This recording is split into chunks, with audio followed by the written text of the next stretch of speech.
Persona. It is a series that has been out for quite a long time that is part of the long-lasting Shin Megami Tensei series that has become a series of its own in spite the fact that it's still a spin-off from the SMT series. Now, I've played a lot of games in the SMT series and have not played much of the Persona series. And I'll go on without saying that there are a lot, and I mean, doolally, a lot of SMT games out there, with some being a bit more obscure than others if you aren't already a fan of the series. But we aren't here to talk about SMT games in general, at least not in this video. I'm here to dish out to you, the viewer, some hot, fresh opinions about the Persona series, more notably Personas 3 through 5.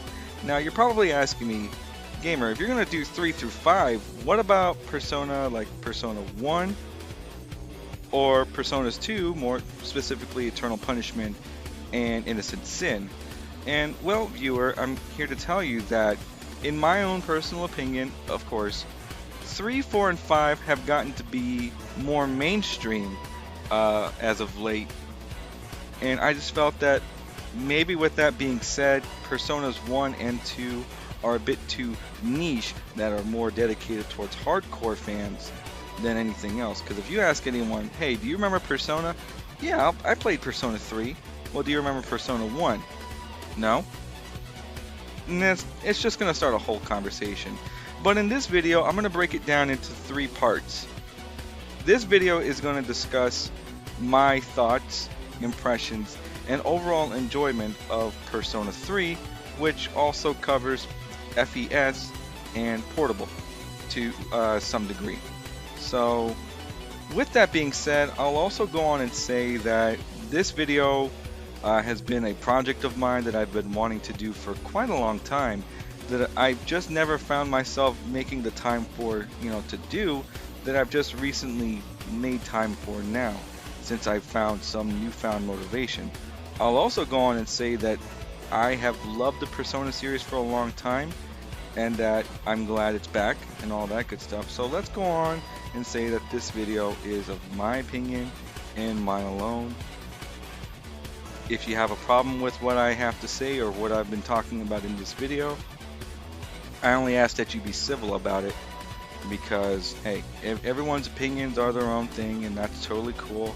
I understand that, and going off from that, if there's something you'd like me to improve upon in this video, I am open to suggestions. I mean, why not? No opinion's a wrong opinion unless it's too far wrong that it's just universally panned. But with that being said, I mean, I love the Persona series. I first started playing Persona 3 when I was a teenager. It was a birthday gift that my dad bought me because he knew I loved anime and thought that this looked anime-ish and thought I could play it. And I regret that I did not finish the game when I was a teenager, because it just didn't interest me much at the time. And it wasn't until like many years later when I played Persona 5 that, it really helped revitalize my love for the series, so much so that I've gotten to play every last Persona game that Shin Megami Tensei, offered. And to fans of the series of both Shin Megami Tensei and Persona in general, you'd understand when I have to say that there are a lot of hours you dump into any of these games, just for the exploration and the story.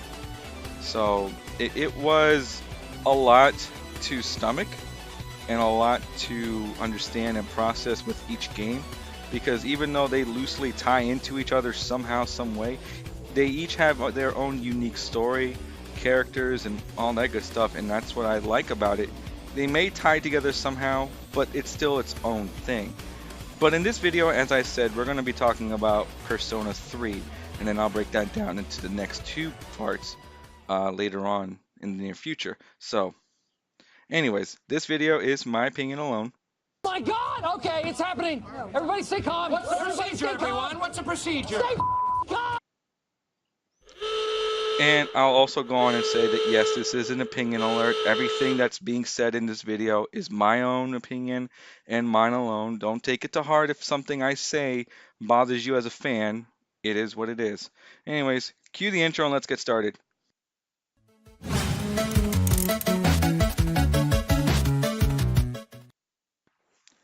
So, let's talk about Persona 3, third entry into the Shin Megami Tensei Persona series. When I first played this game, it was a very unique experience. I was just starting to get into JRPGs when I was growing up, and playing Persona 3 was definitely a very unique twist. It seemed like a very more adult game as far as the theme goes. It talks about death and rebirth as a whole, and I find that to be a very adult topic because, to be honest, death is not really a topic that is talked about willingly, at least from what I've seen a lot over the years. It's not a very comfortable topic to bring up unless you've gone through something like that. And in Persona 3, I just feel like the overall plot just kind of centers around these characters and then the main protagonist. They all have a stake in the theme of death somehow, some way. And I think that really helps unify them as a team. Like, I could watch the cinematic right now and understand what I'm getting into and all that good stuff. And it was a really, really enjoyable experience. I just regret that I did not make the effort into finishing the game back then as I did just not too long ago. And, you know, it was really something to behold. So when I say Persona 3, I'm also discussing not just the vanilla game, but also Persona 3 FES, and of course Persona 3 Portable, which also features a female protagonist, but we don't talk about her much. Rip her capability for canon. Damn it, Atlas. Moving on from there, so my first impression, I can write a script all day long, but being able to execute's easier said than done. So, when I first saw this intro, the cinematic into Persona 3, it really sets the tone into what I expect the game to talk about, which is about death. So, here we see the full moon, which is a very important theme of the game, as every mission that they do, as far as Seas goes, they always execute very special missions around the full moon. Because it also occurs during what's called the dark hour, and I'll explain that here in a sec. But here we see the lovely blue-haired protagonist walking by, headphones on, jamming out to something you'll eventually hear later on in the game. You'll see that this is the backdrop of where it's all gonna be as far as locale goes. Iwai Todai. And of course we see at first I thought it was just some random girl sitting in her room holding a gun in her hand, and I thought, oh shit. Well, that escalated a bit quickly. She's holding a gun in her hand, she's in her room by herself, and she is really contemplating on life, and I thought, is she gonna do the unthinkable? You know, and you know, there she is again, and I'm like, oh my god, is she holding the gun to her head? I'm like, is she gonna actually, you know, do it? You know, things like that really just, I had to visually step back for a second and go, wow, this game really does not hold back. It does not hold back of what you're going to see, what the theme of it is, and what its message ultimately is. And to me, I find that to be a very forward-thinking method. Atlas did not want to hold back as to what it wants to talk about for this game. And maybe I'm just reading too much into it, but that's just how I see it. And then we see the protagonist casually riding in the train, going to where he needs to go. There's the blue butterfly, to which, if you're a fellow Persona fan as well, just as much as me, you know what the butterfly represents. And to those who don't and want to jump into the series, well, I'll give you a little snippet. That blue butterfly represents an individual named Philemon. And Philemon is supposed to be which creates the Velvet Room, which means he created Igor, which means Philemon is a very powerful individual. You don't see him at all in his human form in Persona 3, but the blue butterfly is implied that that is indeed Philemon. And I could be pronouncing his name wrong, but that's how I always pronounce his name. And then you see the protagonist stepping into what's called the dark hour. The moon is green, time stops for some reason. For some reason, people like to throw out coffins and put themselves in it. For me, if I saw this happening in real life, I would freak the fuck out. The protagonist, however, just keeps walking casually, like it's nothing, as he makes his way to the dorm, because he's a transfer student. And I feel like that's what I've been seeing is if you notice 3, 4, and 5 talks about some protagonist transferring to a school, You're and I just late. thought to myself, I've been waiting a why long is it time always for gotta you. be a student that's transferring to the school? Why not just let it be a student that's just starting school along with their Now, if friends you and let want to them talk proceed, about their adventures please together sign and your whatnot name and let there. that build up to It's a when they achieve their contract. personas? Don't I don't worry. know. All it says is that you'll I accept guess full the responsibility game for wants your you to think you're actions. the odd man You out, know, and that makes the you special usual because you're stuff. going to be the deciding factor into how No the one world can is going to be escape changed. time. It And delivers us maybe I all can get to the behind that. same That's end. cool because I really do You love the can't plug your characters ears in and cover each of your the games, eyes. but that's just my own little niche. And so it And then you begins. see the little boy as he signs his contract. Basically, when you sign your contract, that also means you are now going to utilize the Velvet Room. And then you see the chick from earlier that's contemplating life, holding, or rather, thinking of pulling out her gun, only to be stopped by this other chick uh, that's pretty much like, no, don't do it. He's supposed to be here. And then time goes back to normal. So, and everyone's all smiles for some reason. Cause game, cause intro, cause progress even. It is what it is. So my overall impressions on this game as far as its characters go is that I feel each of them has a very diverse storyline. They don't feel too similar unless it has to do with each other, but I feel like each of their stories really sets the tone as to how they are and how they are supposed to be as far as personalities go. You have Mitsuru and Yukari who do know each other because at one point in time Yukari's dad worked for Mitsuru's family's company and then some shit went down and her dad died, and now Mitsuru feels like she's responsible for that and wants to do everything she can to make up for that fact, to make up for that mistake. And Yukari is just trying to make sense of it all. She's just trying to live her life the best that she can, and sometimes it's difficult. Not to mention problems dealing with her mother as well. It's stories like these that really make me feel that I'm developing myself not just as a character, but developing the bonds with the other characters because there's substance there. And even when the Persona users, my only gripe is that I never got to see the rest of them use like awaken to their personas, just the protagonist.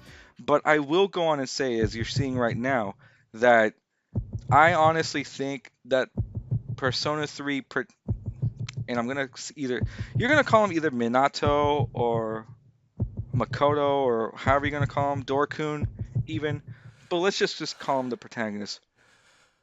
The protagonist's awakening here in Persona 3 honestly is probably the most visually satisfying of any of the Persona series. Just because not only can he summon his persona by pulling the trigger to his evoker,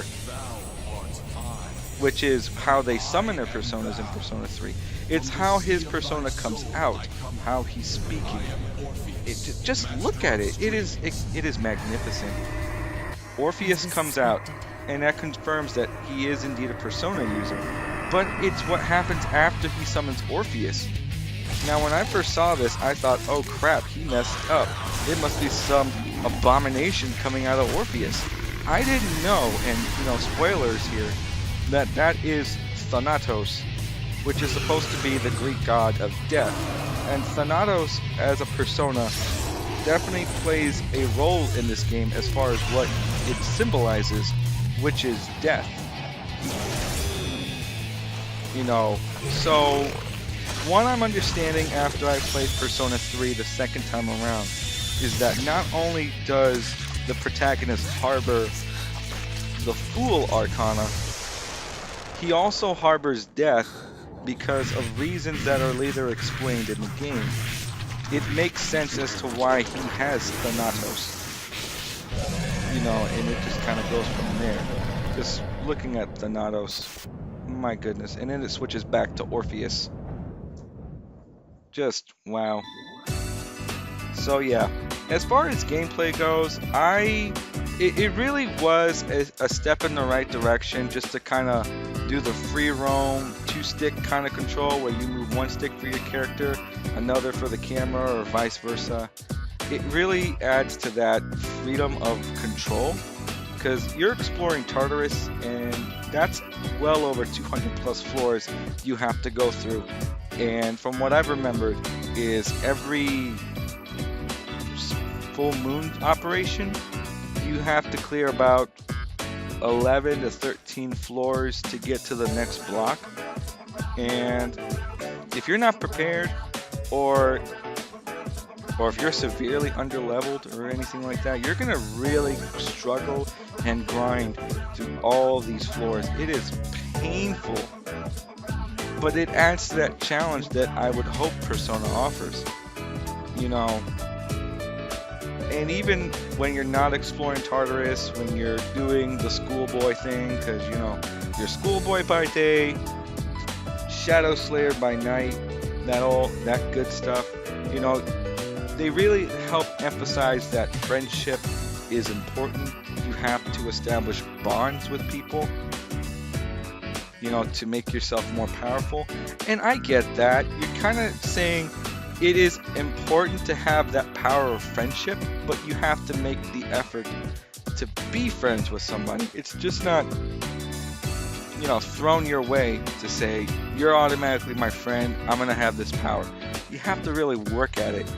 And I got to tell you, if you're going in there fresh-faced, going in for your first Persona 3 run, you might not be able to maximize all your Persona confidants out, or should I say social links.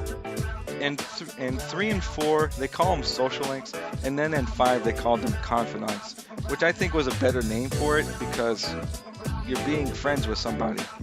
It's not just a link, you're being a friend. And I think confidant works well with that, And it kind of goes without saying that as you increase your social link, you get to know more about that side character, what their whole story is, besides just, getting extra experience and then finally unlocking their ultimate persona, representing by their arcana. You really get to hear the stories. Like for this guy, this is the student that you actually be friends with the first day you start your school time at Gekkoukan. He represents the magician arcana, and his whole story is that he's just trying to get with a girl, and the girl turns out to be a teacher and all that good stuff. Now I won't get into too much, because while I am going to delve in some spoilers, I am not going to spoil too much, because I just still want to still leave people with an experience that they can still savor when they try out Persona 3. One little nitpick I had about it when I played FES was that as you rank up in social links, you have to sit through that same voice, and have them repeat the same dialogue over and over and over again, And I'm like, it's great maybe the first couple of times, but when you have to balance out so many social links and you have to hear that same speech so many times, it gets a little annoying, at least to me after a while. But, that's just my own little nitpick about it. I'm not sure if anyone else feels the same as I do, but that's just how I feel about it personally. So then throughout the day, you will also get to interact with your teammates and maybe do little special events with them. You'll also probably ask to go to the control center and check out some recordings of what some of your teammates do when they don't realize they're being watched. And I'll admit, some of those were interesting to listen to, and then the rest were just pretty much hilarious. They have their lighthearted moments when when it's appropriate. Find your moments to laugh when it's there. They don't force a lot of comedy every so often. It's when the time is right, and I feel that that's good. This game is supposed to be serious, but that doesn't mean it can't make anything lighthearted after a little bit. And that's a good thing.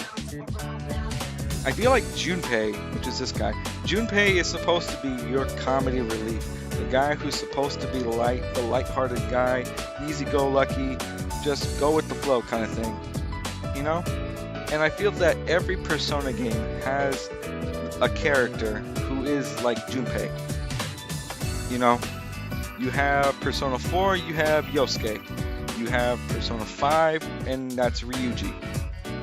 And I feel like every Persona game needs that someone who can be the comedy relief, because then that kind of helps dial back the seriousness and, let you have a few laughs in there, because you need it. You go through something traumatic in the game, and then you need that comedy relief to help bounce back. And that's perfectly awesome. And I respect the craft that goes into that. And as far as the overall combat system, I like the fact that you can scroll up and down to select what you want to do. What I don't like though, and I'm sure other people can definitely agree with me on this, that I was glad they did in Persona 4, was that they do not let you take control of your teammates. You can give them specific commands, but you can't take control of them and execute their moves on their behalf. Which really, I guess it's okay on some level, but I personally would rather just to take direct control and just do everything, because I'll at least know how to plan out my strategy when I'm facing a very tough shadow or I'm fighting a boss, But if I have to bring Mitsuru and I want her to use Bufala and instead she uses Marin Karin, it's like, what the fuck? I didn't want you to use Marin Karin. Freeze the dick. Freeze it. I'll kill it. We don't need the battle to last any longer. We got stuff to do. But no. And that's another nitpick I have. And another nitpick I have, and this is just a niche type of nitpick that I personally have, is whenever you romance a female companion, be it on your team or in your school, I don't feel like I have that emotional satisfaction that I wish I had, that I have gotten in Personas 4 and 5. But I feel that maybe this is still kind of new, and at the time at least, and they were still trying to hammer it out. So I can kind of understand that. But the story itself is great. Like, it tells the story of a tragic hero, and that's how I see the protagonist here. Is he's more of a tragic hero because he knows what's to happen, he knows what's going to happen next, and I'll be honest with you, it is heartbreaking to see myself as the hero, knowing that I won't come back, but at the same time, if I don't resolve this, that just means it's game over for everyone. And I like the fact that the protagonist, and again, heading into spoiler territory here, I like the fact that in the end, Igor and the protagonist Igor gave the protagonist the universe arcana, which to this day, he is the only one to have ever used that arcana, because that is basically the most powerful arcana. But it doesn't come without its price, and I like the fact that while it is ultimate power, it still requires an equal price to pay on top of that. because it is, the ultimate power. And I can understand that if you have that much power, you have to give up something that's equal to that, simply because that power becomes too strong to be left unchecked. And I like that the game helps emphasize that while it's not the most best, while it's not best for the team, it's best for everyone. It is the literal example of the sacrificing of one to save the many. And I feel that that is a very satisfying story to lean on, because it helps teach a lesson. I'll also go on and say that the boss fight sucks. Not in a bad way. It sucks. And here's the thing. You can see the protagonist here, after he's talked with Igor, knowing that he is going to essentially die, but that he has no other choice, because he knows what's going to happen if he doesn't act. If he doesn't fulfill his contract, it's ruin for everyone. It basically means it's the fall, and I'll explain that here in a second. So while this is all going on, I'll explain what's happening here. In the story, you have to prevent something that's known as the fall. And the fall happens when the deity known as Nyx, which you're seeing right here, Nyx descended from the moon because her herald, who is the god of death, What is he doing? basically says, humanity is ready to die now. Why? We're ready for you. Nyx comes down and does what she has to do. And it's a very sucky situation. So the protagonist here knows that if he doesn't stop Nyx, Nyx will do what it has to do. And that basically means wipe out humanity. This is really a save the world situation, whereas in Persona 4, I feel that you're only saving the town of Inaba, and in Persona 5, you're kind of just saving maybe Japan at the most. But in Persona 3, it is the world that you're saving, because of what Nyx is capable of doing. And I just feel that in that regard, it is what it is. And I'm okay with that, because it gives you a true goal, a true objective to stand up against, more than anything else. So, going back to what I was talking about with the boss, who is called Nyx Avatar, that fight was brutal. Mainly because when you fight Nyx Avatar, he represents, or at the least recites, all of the main arcanas in the series, which, if I'm not mistaken, is 13. And I can't list them all at the top of my head, or at least not in a certain order, but I think it's Magician, Priestess, Empress, Emperor, Fortune, Hanged, Chariot, Strength. God, I know I'm missing a few.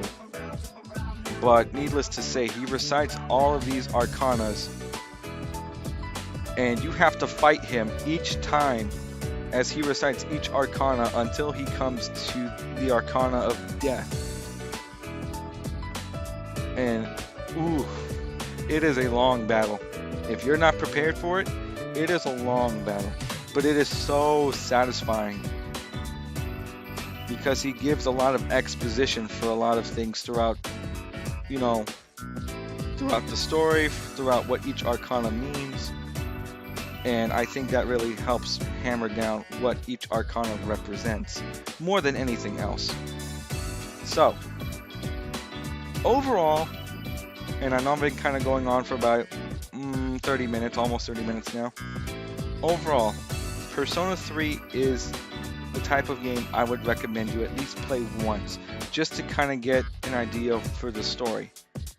And if you really want to play it again, I highly encourage that too. because the less time you spend trying to boost your stats up in New Game Plus, the more opportunity it gives you to explore more story around not just your confidants, but around the city also, because you never know what could go on. Everyone has their own story. Everyone has their own subject matter to talk about, and I just can't get enough of Persona 3. I really do recommend it. That's not to say that it detracts any value less from 4 and 5. It is just a series that, or at least the game is something that it's something I would have liked to have finished sooner, but I'm glad I at least finished it all. So, as I've said, this is going to be a 3-part video where I will be discussing Personas 3, 4, and 5. Today in this video we've discussed Persona 3, and in that matter 4 and 5 will come out in the near future. And if you really do like this video and you want to see more Persona related content or anything related to Shin Megami Tensei, feel free to hit the like button in the video and I'll try and make more as time goes by. So with that regard, I'd like to thank everyone for listening to this video, and if you haven't already, please subscribe. Please tell your friends. If they aren't Persona fans before, maybe listening to this video helps. I don't know. I'm not a mind reader. But do try and have a good one, guys, and I'll see you in the next video.